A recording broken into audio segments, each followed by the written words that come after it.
เดี๋ยวสอนวิดีโอการทานหมูกระทะที่แท้ทูนะ บอกแกซ่องเดี๋ยวคอยเป็นบาทล้วงแทน กันได้กัน เอามาขั้นบาทล้วงเลยนะ ได้กันไม่ดีสิจะร้องไหนได้เหรอ อะไรเนี่ยอ๋อ อะไรผมมีผลเอา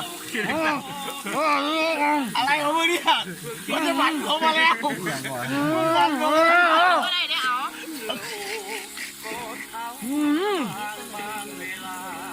แม่งโคตรได้ ไอ้บอมมาละ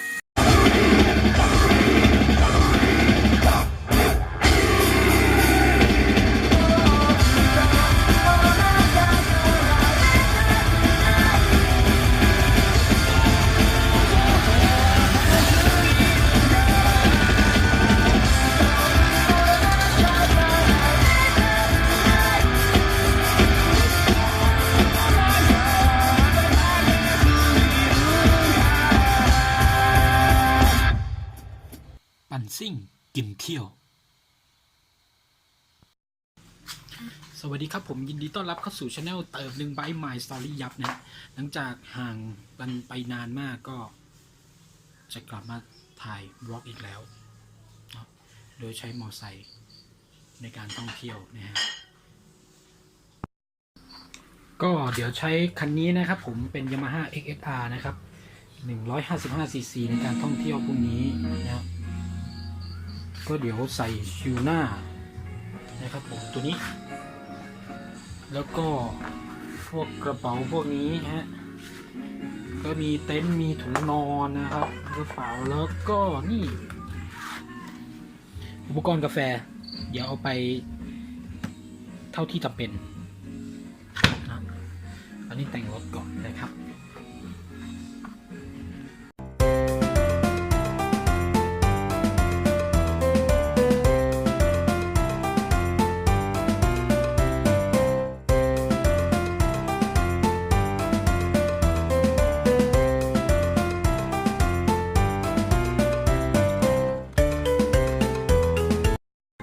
โอเคใส่ชิวเรียบร้อยแล้วนะครับผมยังไม่มีโลโก้ MM Craft Cafe เลยไม่แปะตรงนี้แล้วกัน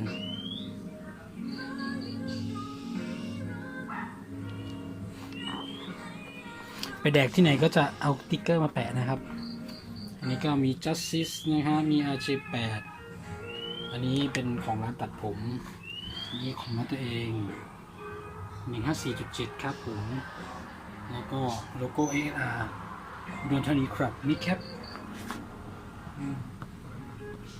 ด้านนี้มีติดเลยสักหน่อยโอเคเดี๋ยวจับกระเป๋าหลังอีกสักหน่อย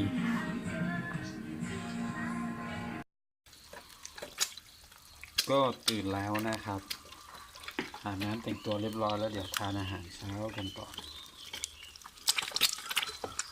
ลองท้องเบาๆด้วยไข่ดาวสุกด้านเดียวสัก3 ฟองนะ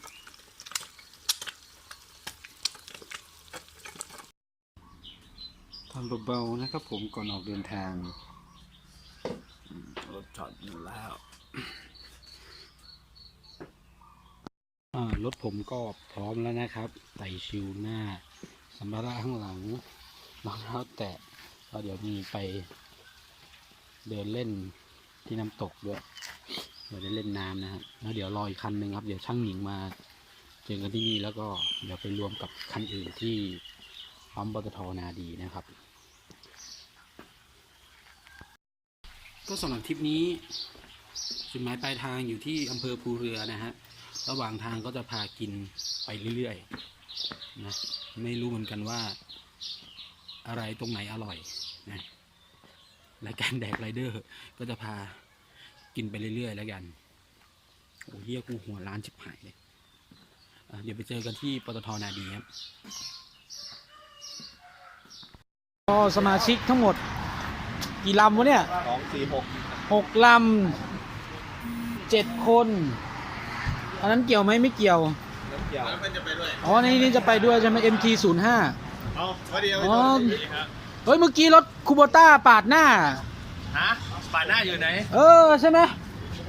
แม่งเร่งใส่กูเสย โอ้ยฮะ ไปงาน จุดหมายปลายทางอยู่ที่ภูเรือนะครับบ่ไปแทบบ่ ไม่ได้ไปเลยด้วยเลยเสียใจอยู่เนี่ย ให้ไปต้นไทยน่ะ ให้แม่ เดี๋ยว ได้คอร์ด คลิปนี้เขาถ่ายวิดีโอครับคลิปนี้ไม่ไกลมาก ผมพี่ไกลอ่ะ ประมาณ180กิโลนะครับเขาเยอะโค้งเยอะ เราจะขี่แบบไม่เกาะกลุ่มก้อนเรียงเดี่ยวซะส่วนใหญ่ เพราะว่าถนนแคบแล้วก็รถอ้อยเยอะนะครับขับขี่ปลอดภัยเบรกหลังไม่ต้องไปใช้มากเพราะว่ายางเราโคตรลื่น นี่เขาจีบไปเนาะ ใช้เบรกหน้าให้เยอะแล้วก็เอนจินเบรกได้เพราะเรามีสวิตช์ปิ้งคัทล้อไม่ล็อกแน่นอน นี่ยังว่ายุ่งเลย อืม นี่ยังว่ากินเบียร์เคนจะได้ดิ ใช้ความเร็ว มันก็ต้องกำคัดว่า ไม่ต้องกำคัดพี่ไม่ต้องกำคัดมากนะครับความเร็วก็ประมาณ100แล้วกัน ถ้าต่ำกว่านั้นเดี๋ยวหาว่าขี้โม้เพราะคุณก็รักซัดไป140ตลอดเลยนะครับวันนี้มี MP09 เครื่อง900ก็ขี่รอเขาหน่อยเหนื่อยเลยใช่เขาจะเหนื่อยเขาหนัก ยังว่า เขาหนักไงเขาหนักแต่เขาต้องมาขี่ช้ากับเรา พี่มี2ขั้นป่ะ ก็รอเขาหน่อยเดี๋ยวจะมีอีกคันหนึ่งเหรอครับรอไหม ไปเลยก็ได้ครับเดี๋ยวเราติดตามมา อ๋อเขาแรงอยู่แล้วนะครับโอเคแค่นี้ขับขี่ปลอดภัยกับแดกไรเดอร์บาย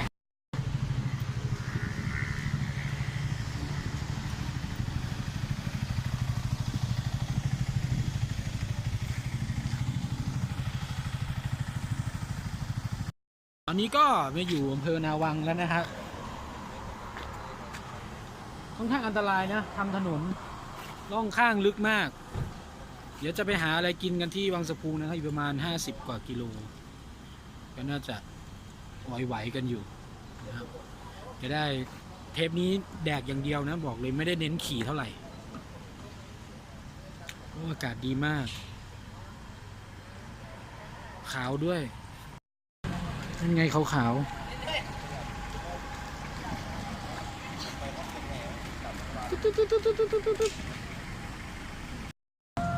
ถึงร้านแรกแล้วนะครับนี่ไงส้มตำก็มีอยู่อ๋อร้านอื่นบอกพี่คนละร้านกันเดี๋ยวเรามากินลาบนะครับวันนี้ลาบก้อยต้ม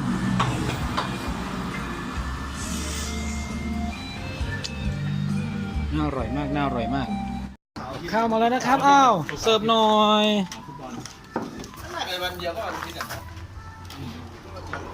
วันนี้มีอะไรบ้างไงครับ ไปนอนเช้าเราสืบครับ มีย่างพง เดียวสิ ย่างพุงนม จิ้มแล้วก็ราด จิ้ม ไปนอนคืนวันเสาร์ดีกว่า ว้าว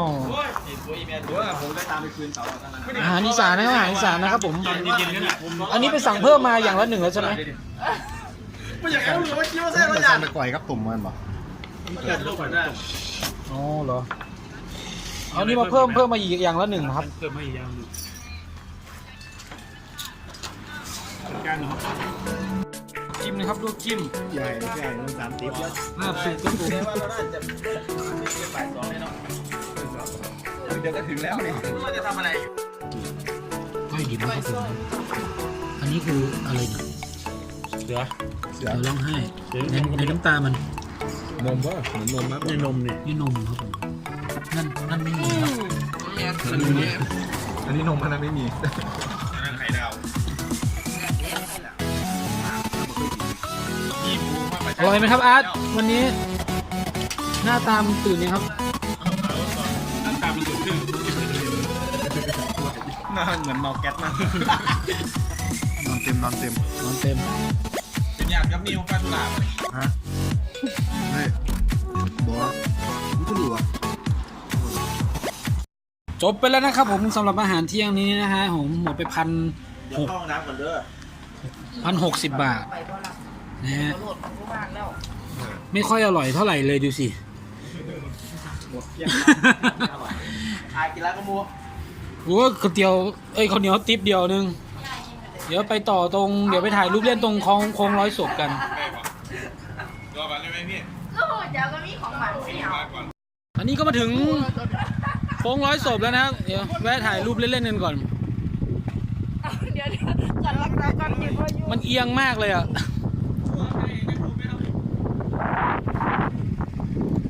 โซ่ม้อยอ่ะนะ แดดดีมากครับตอนนี้แต่ไม่ค่อยร้อนนะก็จะถึงรีสอร์ทที่เราไปคอนแทคไว้แล้วนะฮะโคตรดีโคตรดีตอนนี้โค้งร้อยศพนะกว้างดีมากตรงนี้เป็นเส้นเก่าเนาะเส้นเก่าเพื่อแล้วก็เขาตัดใหม่ตรงนู้นเพื่อให้มันปลอดภัยขึ้นนะอันนี้ก็แทบจะไม่มีอุบัติเหตุแล้วโคตรดีโคตรดีนี่เส้นใหม่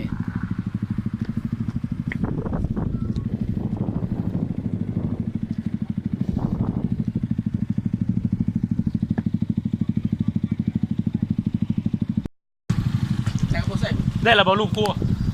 ได้ดีมากป่ะได้ครับครับผมมาเดือนมาถามนี่นะทำนี่นะเดือนมาถามมือดีครับเป็นไรครับครับผม จะจัดไอติมอยู่แมกโนเลียส้ม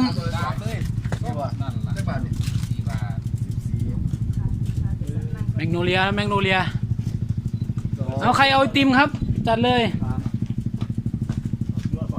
เป็นโรงเรียอย่างเดียว อ๋ออันนี้นอกเหนือกองกลาง อันนี้ค่าใช้จ่ายส่วนตัว จ่ายส่วนตัวครับอันนี้ เอาแบบกลางกับแม็กซัมรุ่นแล้ว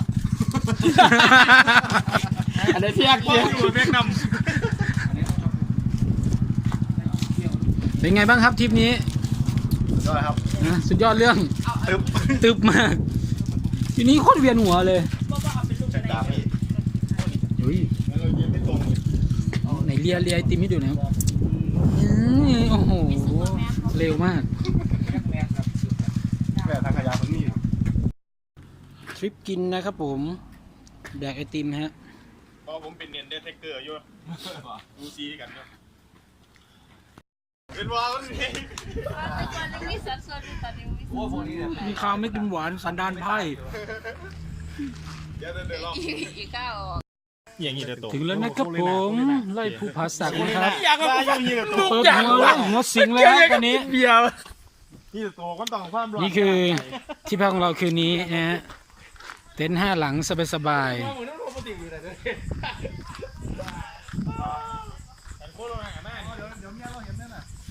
มากับทริปกับ XSR 155cc นะครับเป็นไงบ้างครับตาไปหาหมอดีกว่าเข้าโรงพยาบาลแล้วแป๊บเดียวมันจะสบายขึ้นเลยช่าง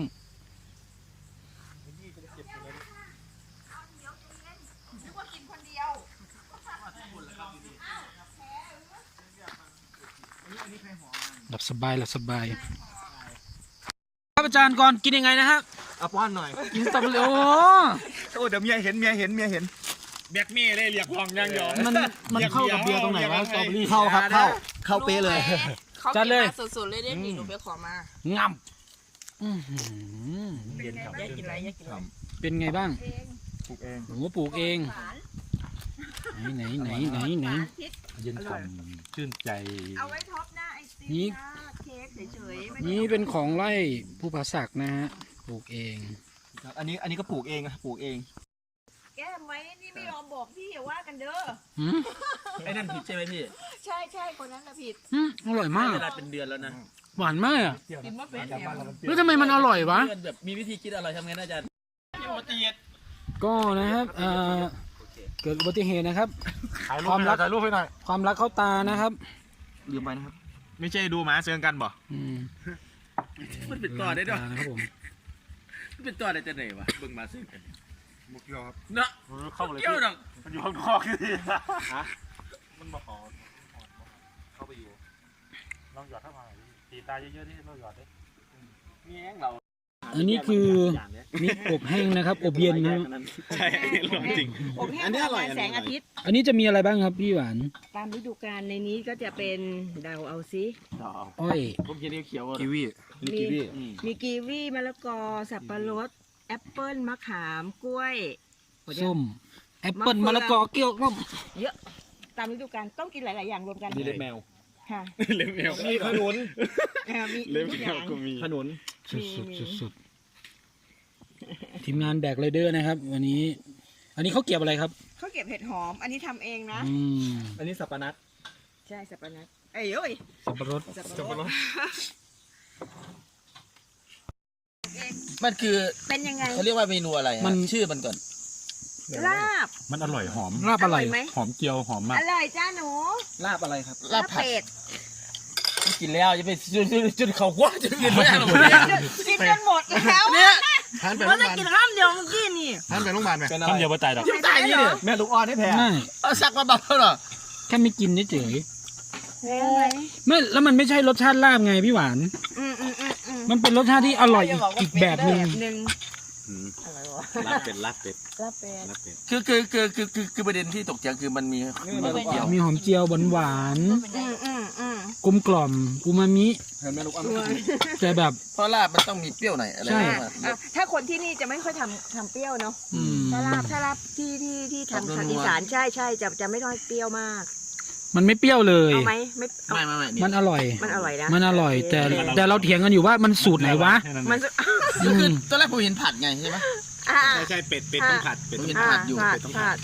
ก็ลวนให้มันสุกนั่นแหละ เป็ดต้องรวน เป็นไรเปล่า ต้องใส่เลือดด้วย ตายแท้แล้วนี่เนี่ย ขอยาก็ได้ยาแก้แพ้นี้ แพ้จริงเหรอ จริงมั้ย กินกี่คำอ่ะ คำเดียว เดี๋ยวเมื่อกี้นี่ก่อนจะมาถาม กินเบียร์ไปแล้วไร เดี๋ยวมันก็ล่าง แล้วมันก็ กินเรานะ แพ้อาหารไม่ใช่เรื่องตลก ไปจัดเลย ขอยาแก้ ต้อง แพ้ กินใช่ไหม ครับผม ต้องไปซื้อสิ เหมือนผมแพ้ช็อกโกแลตอ่ะ เป็นหรือแพ้ไป หนักเหมือนกัน แพ้ จริงเหรอโอเค โอ้ไปพันไปเหมือน ดีแน่ๆถามก่อนว่าอะไร เออ ตอนแรกผมนึกว่าไก่ ได้แค่ข้าวเจ้าซับ เพราะหมูมันไม่น่าเป็นอย่างเงี้ย ไม่ใช่หมู ต่อไปเป็นทริปรถตักๆนะครับผมวิ พวกกินสุดเลย นี่เราไม่เคยนั่งมาก่อนนะฮะ พื้นคนเดียวเลยอ่ะ จัดไปโอพื้นแบมบู พื้นคนเดียวอ่ะ เราพาไปไหนบ้างครับโชเฟอร์วันนี้ รอบไล่ครับ ไล่ครับ ไม่มีปาก เงี้ยดีๆเงี้ยดี ไม่เป็นไร ๆพร้อมแล้วนะครับ เดี๋ยวตกรถ ปีนตีว่าอยู่ เอาไปตักๆครับผม นางลกเก็บแกบคุณจาก็นางลกเก็บแกบก็ เลสโกครับผม ไปเลยครับผม เดี๋ยวพายมันเสมอ เอาพี่ไม่เห็นได้ออกเลยอ่ะ อืม ต้องการนะฮะที่เดี๋ยวนี้ก็ต้องขี่มา เป็นเฟิร์นเป็นเฟิร์นที่ใหญ่มากอะไรนะบักรอดนี่ต้นบักรอดครับผมบอพี่เดี๋ยวมันจะไหลขึ้นไปเรื่อยๆดิ เห็นแต่บักอัด โอ้วันนี้คุ้มมากครับ พี่เป็นพระพี่ไอก็จะเป็นตัดคลิปเหรอ ใช่เพราะพี่ทำยูทูบเบอร์อยู่แล้ว อ้าวเหรอ คนตามพี่แบบ นี่รักกูเด้อ ลงยูทูบครับยูทูบเบอร์เนี่ย เราดู ติดตามดีความมือคนกระดิ่งด้วยนะ สวนสามใบมีที่ภูเรืออยู่แล้ว ไปดูคลิปพี่ก็คลิปในเอเดนานี่แหละ นะ เอาผู้ใดกินเหล้าก็ยกเด้อพี่น้องเอามันบกยิ่งกว่าได้ อุ้ยอากาศดีมากอ่ะตอนนี้อากาศเย็นมากนะฮะ หวบ ผู้จักเขาบอก เปิดให้เดี๋ยวเปิดให้ เดี๋ยวเปิดให้เดี๋ยวมี โอ้ น้ำสีแน่นอน อันนี้เป็นใบของสวนสามใบนะครับ นี่เลยทำไมไม่จ่ายดอกนู้นอ่ะต้นสนอ่ะ จะนิ่มๆมากดูดิมันนิ่มมากอ่ะ โอ้กินวันสงกรานต์ว่ะ นี่แล้วอย่างเงี้ยเขาเรียกอะไร อันนี้เขาเรียกรถสิง เป็นไหมรถซิ่งบ้านเขาเลย อันนี้รถซิ่งใช่ไหม ใช่ ตารถซิ่งเหรอ นี่คือรถแถวบ้านเขาจะใช้แบบนี้เลย อ๋อ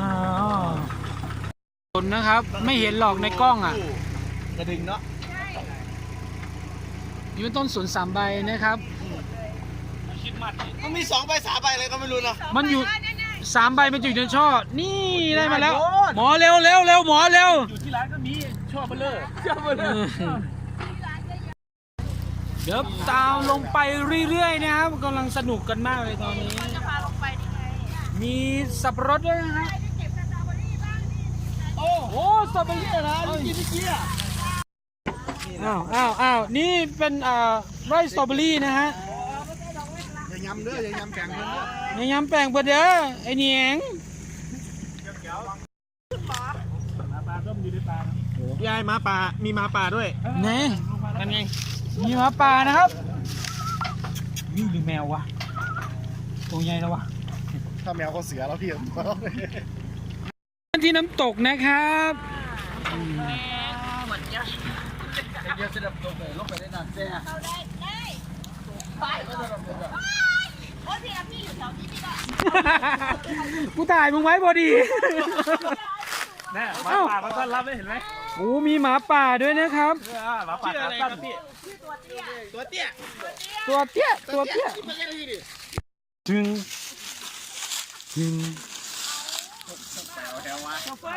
แต่จริงๆแล้วผมเพิ่งรู้นะว่าต้นนี้มัน จริงๆถ้าบรรดานี่ต้องสิ่งต้องช่วย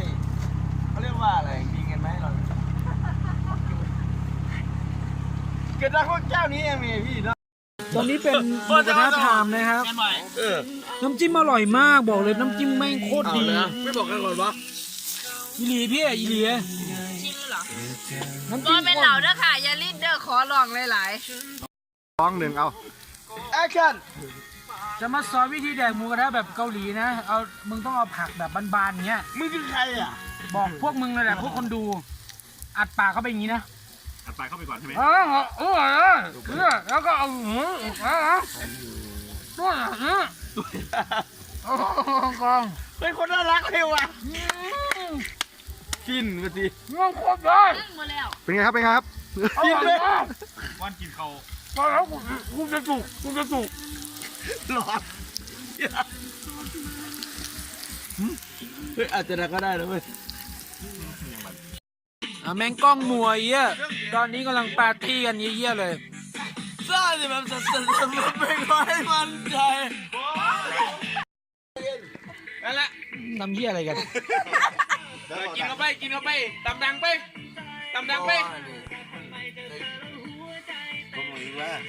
กินลงไปเครื่องเจ้าปึ๊บไงถึงแม่มาดิ นี่ยังวะ หายดีว่ะหาย วิธีแก้การสะอึกนะครับอ้าวแม่งหายวะอย่างเงี้ยสูตรผม โอ้แดกน้ำกับทางครับผม ต้องกินน้ำกับทางครับน้ำข้าวดัง เดี๋ยวกินน้ำตาลจะเสียหาย บอลข้างล่างเยี่ยจริง จะนอนกันตายขอซิกาซ่าหน่อยเร็ว อย่างเราก็สอนน้ำตาลเพื่อนจะขึ้นเป็น อ้าวหายเลย ไม่ค่อย ซิกาซ่าอะไรนะบอเอี่ยว ซัสซิกาซ่านะ รักษาอะไรรัก เฮ้ยยังน้ำเลยอย่างว่าโมโหจัง โอ้มันบริเกี่ยวกับปากขั้นเนาะปากขั้นต้องขึ้นไปครับโอ้พี่ดี2คน เอามันก็ต้องเลี้ยงลูกมันแดงแล้วเนาะ ตัวแค่นั้นอย่างเดียว แดง เรียกเลย ก็วันนี้นะถึงเวลานอนแล้วนะ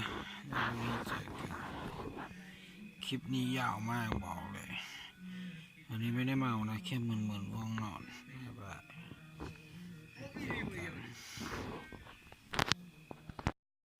อรุณสวัสดิ์เช้าวันที่2นะฮะเพิ่งตื่นกันเดี๋ยวจะขึ้นภูเรือกันครับอากาศตอนนี้ก็ค่อนข้างดียังไม่ได้อาบน้ำนะเดี๋ยวจะขึ้นไปชงกาแฟกินข้างบน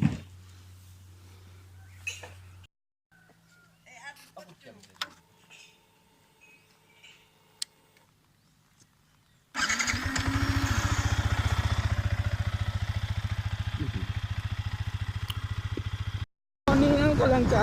ขึ้นไปภูเรือกันนะเพื่อไปเรือทำให้กันต่อสนุกสนานนะได้ยินหรือเปล่าไม่รู้ใส่หมวกกันน็อก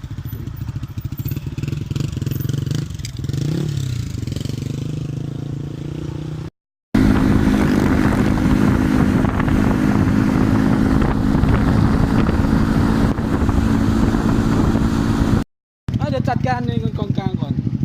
สวัสดีครับพี่3 คันละ2 คน คันละ100 บาทครับ คันละ100 บาท 300 บาทครับ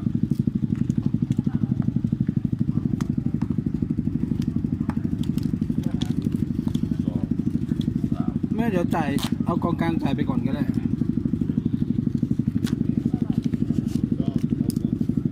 โอเคครับผม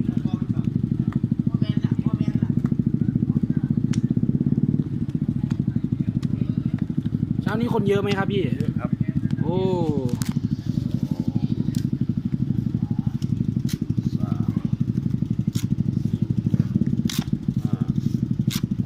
บเอานี้ด้วยครับ พาสปอร์ตเหรอโอ้ของปีนี้ผมยังไม่มี เอาไม่ครับมันเป็นเราจะเข้าโครงการอุทยานสีเขียวทั้งเขาก็ได้ถ้ายังไงก็อ่านรายละเอียดข้างใน โอเคครับผม thank you ไป เอาเลย ตอนนี้อยู่บนยอดภูเรือนะครับผมกำลังจะดริปกาแฟกันที่นี่นะเองนะลมแรงมากก็จุดเอาแล้ว5 นาทีผ่านไปอุณหภูมิยังไม่ค่อยขึ้นเลย ลมแรงมาก ขึ้นมาหน่อยแล้วคงได้แก้วเดียวนะครับ แล้วแชร์กันเอาในที่สุดเราก็ได้ขึ้นมาดริปกาแฟบนภูเรือนะฮะ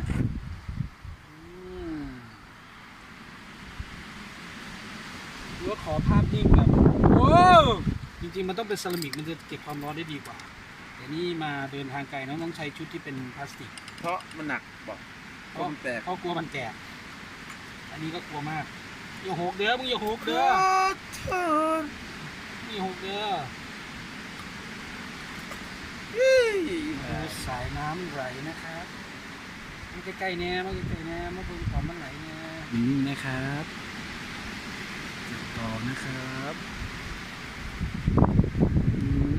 โอ้ยมันยังสิบไหลอยู่ใช่ แต่ว่าข้างหน้าถ้าจะมาก็เราก็ได้ขึ้นรถกระบะ